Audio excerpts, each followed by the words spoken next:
Peace. Welcome back to another episode of the Money Codes. My name is Joel, here to give you today's Money Code fix. And on today's episode, I want to go over, in my opinion, the top 5 things that you need to be paying attention to prior to doing your credit card application. So these are the things that I believe is going to help you ensure the maximum credit card approval rates. So let's just jump right into it. Let's not waste any time. Starting with number 5, we're going to go down to number 1. Number 5, is your credit profile accurate? Now, anytime I do a video on how to clean up your credit, how to dispute items, I always try to touch on, making sure that your credit profile is clean and accurate, meaning you don't have any variations in your name, you don't have any addresses from 20 years ago still reporting on your credit profile. I always tell you to do that when it comes to cleaning up your credit. But what about if your credit is pretty good and now you're trying to do your credit card applications? So the question is, does it really matter if your information is outdated, like you still have old information on it, if you have a pretty good credit score? And the answer is yes. So as you can see on the screen, your addresses, the names, how you spell your name, are you a junior, are you not a junior, are you a senior? Do you have your father's information accidentally reporting to your credit profile? All of these things can negatively impact whether or not you're going to get approved for a credit card when you submit your application. And there's a reason for that. Number 1, credit card fraud is really at an all-time high right now. All right, so as always, I got to jump over to my sources. So I'm at the Motley Fool's website right now, and I just want to zoom into one key statistic, and that's credit card fraud rose by 44.7% over 2019 levels to 393,207. If you go through this website, I'm not going to read everything, but if you go through this website over the past year and a half, basically since COVID came in and really just dismantled everything, we have so many instances of identity theft, credit card fraud, people taking advantage of unemployment. They're really trying to make sure that if you go online and you do your application, that you are who you say you are and you're not trying to do anything funny.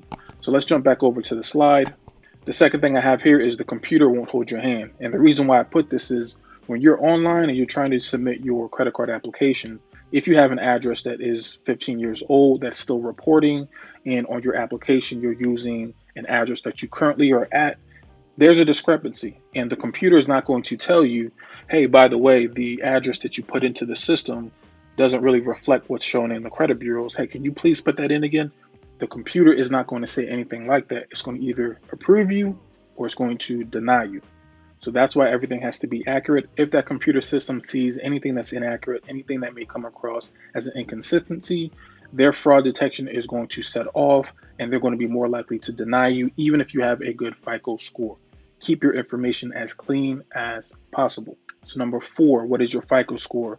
Research data points for the card that you're going after. Hint, pay attention to your utilization. So this is something that normally I see most people, at least they're aware of. Do your homework, do your research on the credit card company, the financial institution, the specific credit card product. Find out what the data points are when it comes to that specific credit card. So before you try to blindly apply for a credit card product, do a little research online. There's tons of information, a lot that you can find on this YouTube channel. You can find it on different credit card boards. Find out the different bureaus that this particular financial institution is pulling from. Find out what the data points are. You may see a lot of people giving information online that a particular card pulls from TransUnion. If you have above a 640 or 680, find out that information beforehand.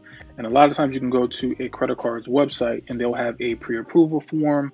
Definitely take advantage of that. But basically do your homework. Don't just go in blindly, crossing your fingers and then just hoping that you can make the cut. Do your homework ahead of time. And there's so much information out there that you can save yourself a hard inquiry. Number 3, what income are you reporting? So now this one is tricky, right? So when you're doing a credit card application, sometimes they may ask you what your income is or what your household income is. Sometimes they may ask you what your projected income might be. Try to be as accurate and as truthful with the income that you're reporting. There are some financial institutions that will do a financial review at any given point in time. So for example, American Express, they are known for doing soft pulls and financial reviews, usually about a year or so after a credit account has been established. They want to make sure that the information that you put down on that application is legitimate. So be mindful that at any given point in time that a credit card issuer, they may do a soft pull and they may want to verify your income. Another example I put here is Alliant. And I've seen on more than one occasion that they'll ask for income verification prior to issuing you the credit card. Every credit card company is different. All right, so don't get blindsided with this. Make sure that whatever you put down, make sure that you have a way to substantiate that at any given point in time if they do decide to do a review on your account. So number two, the reconsideration line. Now, to me, this is probably the easiest thing that you can do to improve your approval rates, but most people, they just don't do it.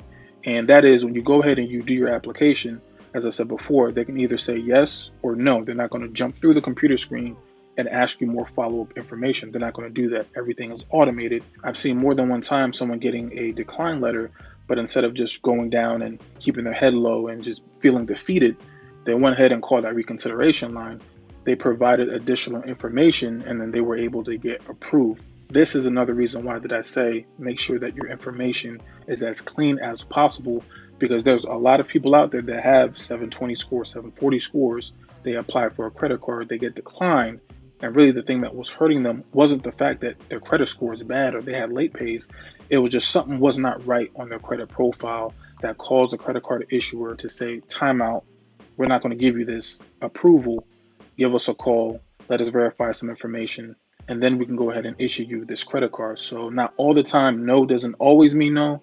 Make sure you at least call that reconsideration line. You can turn that no into a yes by just providing more documentation. And lastly, number one, be strategic with your timing. So now we have the Chase 524 rule. We have the Amex 410 rule. Citibank has, I believe, a 265-day rule. I want you to be aware of the timing of when you do your credit card applications. So when it comes to Chase, most of us know about the Chase 524 rule. You can have only 5 open accounts in a 24-month period. They do this as a deterrent for people that just want to open up credit cards, take advantage of sign-up bonuses, and then close down the accounts. They want to make sure that if you are in partnership with this financial institution, that you're going to be using their product, that you're going to be there long term. They're trying to limit the people that are opening accounts and not using it, or opening accounts, closing it, and then jumping over to another credit card company. If you're planning on getting one of their products, you're looking at the Chase Sapphire Preferred, you're looking at the Chase Sapphire Reserve, any of their products, and they do have great products, you might want to be careful of going ahead and trying to open several different lower level products right now if you plan on trying to get a Chase product in the near future, because you may be stuck, you may be locked out. So just be aware of that. Amex has their 4 and 10 rule. So they want you to have only 4 credit cards open and up to 10 charge cards open. So for example, the Amex Platinum, the Amex Gold, those are charge cards. So those can be factored into the total 10. And I have a quote from their customer service department, which kind of gives you a better idea of what it is that they're trying to do.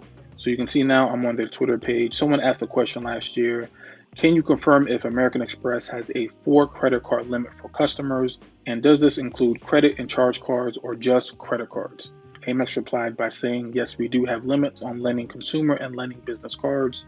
The limit is 4 total of consumer or business lending cards. The limit for charge cards is 10. So as I said before, if you're looking at the gold, if you're looking at the platinum, those are charge cards, meaning they don't have a set credit card limit. All right, so you can see right here that Amex is being very transparent. They are letting you know that they do have certain restraints and constrictions on how many credit cards they allow their customers to open, and they also have time restraints as well. I put here Citibank has a 2 applications in a 65-day period. I believe that one is correct at the time of this recording. I also put down Bank of America and US Bank. They are also inquiry sensitive, meaning if you try to apply for US Bank or if you try to apply to Bank of America and you've opened up several cards ahead of time. So if you do have a lot of inquiries or you opened up a lot of credit card products prior to trying to go to them, they have been known to decline applications for that reason alone. Again, you may have a great credit score. You may be sitting on a 740, 760, but depending on how many credit cards you recently have opened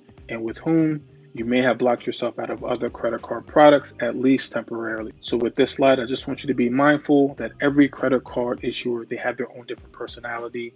Some really don't care about inquiries, some do. Chase has the 524. Some want to be very exclusive. Some don't really care.